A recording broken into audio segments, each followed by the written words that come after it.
মহাবিপর্যয় থেকে খিলাফতের বিজয়, কোরআন ও হাদিসের আলোকে। ইয়া উম্মাতুল ইসলাম, হে মুসলিম উম্মাহ, আজ সময় এসেছে রাসূলুল্লাহ সাল্লাল্লাহু আলাইহি ওয়াসাল্লামের ভবিষ্যদ্বাণী এবং আল্লাহর দেওয়া চূড়ান্ত গন্তব্যের দিকে দৃষ্টি ফেরানোর। বর্তমানে আমরা যে কঠিন পরিস্থিতির মধ্য দিয়ে যাচ্ছি তা কেবল ধ্বংসের পূর্বলক্ষণ নয়, বরং আসন্ন মুক্তির পূর্বাভাসও বটে। প্রথম ধাপ, জালেমদের পারস্পরিক ধ্বংস ও মহাবিপর্যয়। আল মালহামা যোগরা। বর্তমানে মুসলিম উম্মার উপর যে অত্যাচার চলছে এবং বিশ্বের বৃহৎ শক্তিগুলোর মধ্যে যে সংঘাতের আবহ, তা আল্লাহর পক্ষ থেকে এক কঠিন পরীক্ষার অংশ। কোরআনী নীতি, জালেমের উপর জালেমের কর্তৃত্ব, কারণ ও পরিণতি। আল্লাহ স্পষ্ট জানিয়ে দিয়েছেন যে যখন উম্মা তাওহিদ থেকে বিচ্যুত হয় এবং নিজেদের মধ্যে ফিতনা সৃষ্টি করে, তখন তিনি এক জালেমকে অন্য জালেমের উপর চাপিয়ে দেন। কোরআনের দলিল আর এইভাবে আমরা জালেমদের একজনকে অন্যজনের উপর কর্তৃত্ব দিয়ে দেই তাদের কৃতকর্মের ফলস্বরূপ। সূরা আম 6:129। হাদিসের পূর্বাভাস, মালহামা, মহাযুদ্ধ ও শক্তি ক্ষয়।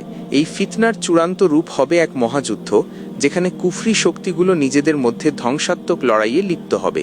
এই যুদ্ধ এত ভয়াবহ হবে যে জালিমদের শক্তি চরমভাবে দুর্বল হয়ে যাবে।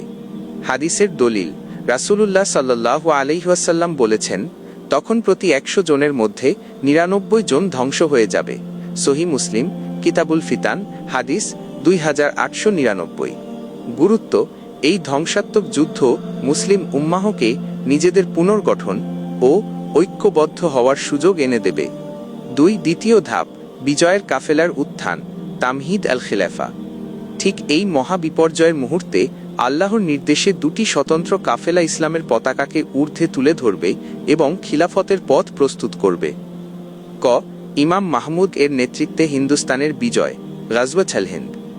যখন হিন্দুস্তানে মুসলিমদের উপর অত্যাচার চরম পর্যায়ে পৌঁছাবে, তখন পূর্ব অঞ্চল থেকে ইমাম মাহমুদ হাবিবুল্লাহ এর কাফেলা আবির্ভূত হবে।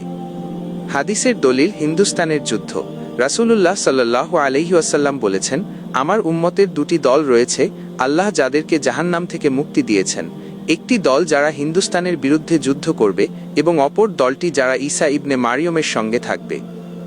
সুনানে নাসাই, কিতাবুল জিহাদ, হাদিস 3173। বিজয়ের পর গন্তব্য, বায়াতের প্রমাণ। ইমাম মাহমুদ হিন্দুস্তান বিজয়ের পর মক্কা অভিমুখে যাবেন। হাদিসের দলিল, বায়াত গ্রহণ। হযরত আবু হুরাইরা থেকে বর্ণিত, রাসূলুল্লাহ সাল্লাল্লাহু আলাইহি ওয়াসাল্লাম বলেছেন, তিনি মাহমুদ হিন্দুস্তান বিজয় করে কাবার পথে ধাবিত হবে, বরং সে খলিফা মাহাদির নিকট বায়াত নিতে আসবে। আখিরুজ্জামানা আল মাহদি ফিল আলামাতিল কিয়ামা, 231। সুনানুল ওয়ারিদাতু ফিল ফিতান, 1703। ইমাম মানসুর এর নেতৃত্বে কালো পতাকাধারীদের আগমন। আর রয়াত আসুদ। খোরাসান পূর্ব দিক থেকে এক শক্তিশালী সেনাবাহিনী আসবে, যারা ফিতনা দমন করে ইমাম মাহদির জন্য পথ তৈরি করবে। এই বাহিনীর সামরিক সেনাপতি হবেন শুআইব ইবনে সালেহ এবং তাদের মূল নেতা হবেন আল মানসুর, ইমাম মানসুর। হাদিসের দলিল, রাসূলুল্লাহ সাল্লাল্লাহু আলাইহি ওয়াসাল্লাম বলেছেন, যখন তোমরা কালো পতাকাগুলো দেখবে, তোমরা বরফের উপর হামাগুড়ি দিয়ে হলেও তাতে যোগ দিও, কারণ তার মধ্যে আল্লাহর খলিফা মাহদি থাকবেন। সুনান ইবনে মাজাহ, হাদিস 4084। চূড়ান্ত ধাপ, ইমাম মাহদির খিলাফত ও ঈসা এর নেতৃত্ব, আল খিলাফা ওয়াল খিতাম। এই দুই বিজয়ী কাফেলাই তাদের বিজয়ের চূড়ান্ত ফল ইমাম মাহদির এর হাতে তুলে দেবেন। ঐক্যবদ্ধ বায়াত, ইমাম মাহমুদ মক্কায় গিয়ে ইমাম মাহদি এর হাতে বায়াত গ্রহণ করবেন। ইমাম মানসুর ও শুআইব ইবনে সালেহ তাদের সেনাবাহিনী সহ মাহদির সঙ্গে যোগ দেবেন। খিলাফত প্রতিষ্ঠা, এই ঐক্যবদ্ধ মুসলিম শক্তির মাধ্যমে ইমাম মাহদি পৃথিবীতে 7 বা 8 বছর ন্যায় ও ইনসাফ প্রতিষ্ঠা করবেন। চূড়ান্ত বিজয় ও ঈসা এর আগমন। এরপর যখন দাজ্জালের মহাফিতনা আবির্ভূত হবে, তখন আল্লাহ হযরত ঈসা ইবনে মরিয়ম কে পৃথিবীতে প্রেরণ করবেন। ঈসা ইমাম মাহদির এর পেছনে নামাজ আদায় করবেন এবং দাজ্জালকে হত্যা করবেন। হাদিসের দলিল, রাসূলুল্লাহ সাল্লাল্লাহু আলাইহি ওয়াসাল্লাম বলেছেন, তাদের ইমাম মাহদি তাদেরকে নিয়ে নামাজ পড়ানোর জন্য যখন অগ্রসর হবেন তখন মরিয়ম পুত্র ঈশা অবতরণ করবেন।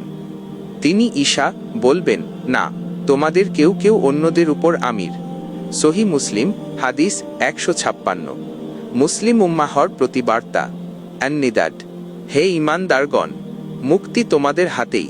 এই মহা পরিকল্পনার অংশ হতে হলে তাওহীদে ফিরে এসো, সকল প্রকার শিরক ও ফিতনা থেকে মুক্ত হয়ে আল্লাহর কিতাব ও রাসূলুল্লাহ সাল্লাল্লাহু আলাইহি ওয়াসাল্লামের সুন্নাহর দিকে ফিরে এসো। সতর্ককারীর আনুগত্য করো। ইমাম মাহমুদ হাবিবুল্লাহর মতো সতর্ককারী নেতার সত্য ও আপোষহীন তাওহীদের ডাকে সাড়া দাও। ঐক্যবদ্ধ হও। ধ্বংসের পর মুক্তির এই কাফেলায় যোগ দিয়ে মুসলিম উম্মাহর বিজয়ের অংশীদার হও। আল্লাহু আকবার। সত্য স্পষ্ট। এখন সিদ্ধান্ত নেওয়ার সময়, ধ্বংসের পথে থাকা নাকি বিজয়ের কাফেলার অংশ হওয়া। ভিডিওটি ইসলামের সঠিক পথের সন্ধান। এটি শেয়ার করুন। আপনার আরেকটি মুমিন ভাইকে জানার সুযোগ করে দিন। জাযাকাল্লাহু খাইরান।